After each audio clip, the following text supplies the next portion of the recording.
Dan yang berbahagia hari ini saya bisa kembali ke kantor ini karena 16 tahun yang lalu saya berkantor di sini Pak, selama 3 tahun, tahun 2001 sampai 2004.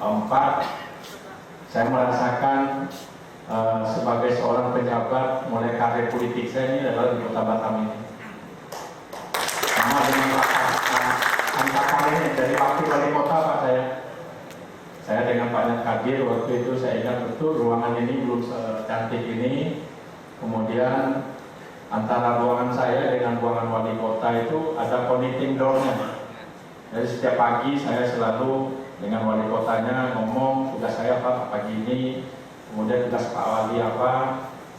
Terus kemarin saya tanya Pak Wali, kira-kira sudah jalan lagi belum connecting door-nya? Pak Asman, bukan connecting door lagi katanya. Kadang-kadang Pak Wali kotanya yang mana, wakil wali kotanya yang mana nggak jelas katanya. Kita saking satunya. Ini luar biasa. Ini tanda-tanda Kota Batam akan maju. Saya yakin. Kemudian yang saya hormati pejabat pimpinan tinggi di lingkungan pemerintah Kota Batam, semuanya yang hadir dari eselon 3, eselon 4, eselon 2, yang sebagian wajahnya masih saya kenal, karena yang masih awet muda saya kenal, tapi yang nggak cepat tuanya kadang-kadang lupa saya. Nah, karena ada yang rambutnya dulu hitam Pak Wali, ini Kepala Dinas Pariwisata atau apa sekarang? Dulu hitam nih rambutnya, tapi sekarang udah putih semua. Kayaknya ada dikasih beban sama Pak Wali ya. Hari ini saya tidak fokus membahas apa yang menjadi topik, yaitu pembahasan Undang-Undang Nomor 30 nanti Pak Jampitsus dan Pak Jaminter yang akan membahas dan mungkin Pak Ate. Saya ingin menyampaikan beberapa hal secara nasional selalu saya utarakan. Dan saya selalu memberikan motivasi kepada aparatur sipil negara yang saya temui. Pertama, saya punya tugas berat agar merubah tata kelola yang selama ini selalu disebut-sebut kalau ketemu dengan pejabat, sekarang gua berhasil karena serapannya di atas 90%, bicaranya serapan. Terus sekarang saya rubah, saya bilang Pak Ate, kalau ngabisin duit semua orang bisa. Kalau nyerap duit, bikin kwitansi, bikin kegiatan, semuanya orang bisa. Tapi apakah yang dibuat itu bermanfaat atau sesuai dengan target visi misinya pemerintah daerah, atau sesuai nggak dengan arahan wali kota, itu belum tentu. Karena berdasarkan evaluasi masih sebagian besar akuntabilitas kinerjanya kalau diukur sama Pak Ate ini, banyak daerah yang masih nilainya C, yang masih nilainya CC. Saya nggak mau nyebut Kota Batam. Saya cuma bilang sama Pak Wali, kalau mau Batam dijadikan model, target nilainya tahun ini jangan BB, targetnya A. Nah, syaratnya apa? Kumpulin semua tuh kepala dinas, tanya kalian kalau menjadi kepala dinas itu tujuannya apa? Mau menikmati fasilitas negara saja, mau gagah-gagahan jadi eselon 2, kemudian mau diajudani saja, apakah itu tujuannya? Karena perubahan itu bukan saja datang dari kepala daerahnya, mesti datang dari penyelenggara negaranya.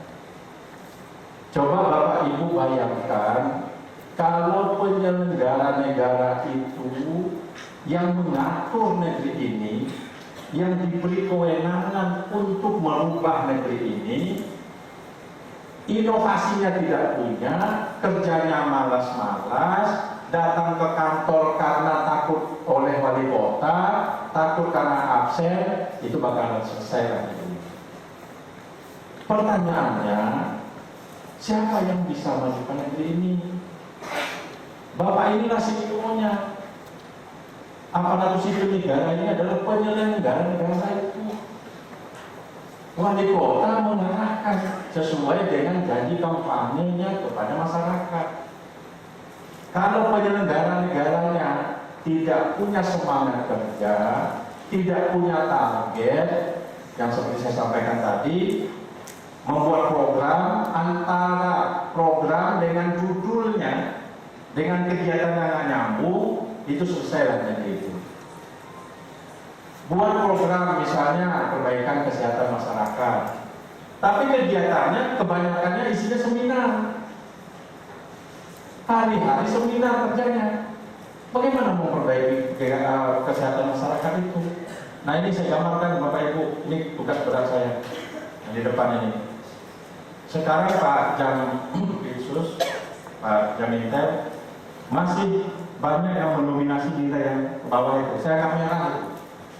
Saya bilang Pak Arte, tahun ini saya nggak mau lihat lagi 50% yang C dan CC itu harus berubah jadi nilai B.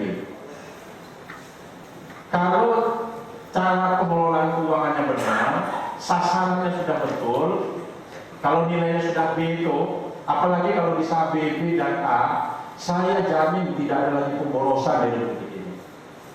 Tugas aparatur hukum itu akan ringan. Tidak perlu lagi takut dengan aparatur hukum.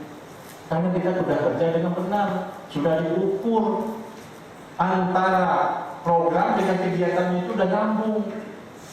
Sekarang Bapak Ibu coba saya tanya, udah puluhan tahun dari PNS, banyak nggak ibu-ibu, bapak-bapak melakukan antara program dengan kegiatan itu nggak nyambung? Pasti banyak. Contohnya tadi perbaikan lingkungan, misalnya bayangan saya perbaikan lingkungan itu mungkin memperbaiki drainase, mungkin memperbaiki taman, bawahnya bikin hijau. Tapi kegiatan dibikin oleh eselon 2-nya, eselon 3-nya, cuma seminar, apa hubungannya? Seminar dengan sasarannya tidak sampai. Ini nggak boleh lagi terjadi. Tidak boleh uang negara itu dikelola sesuka kita, harus ada alat ukurnya.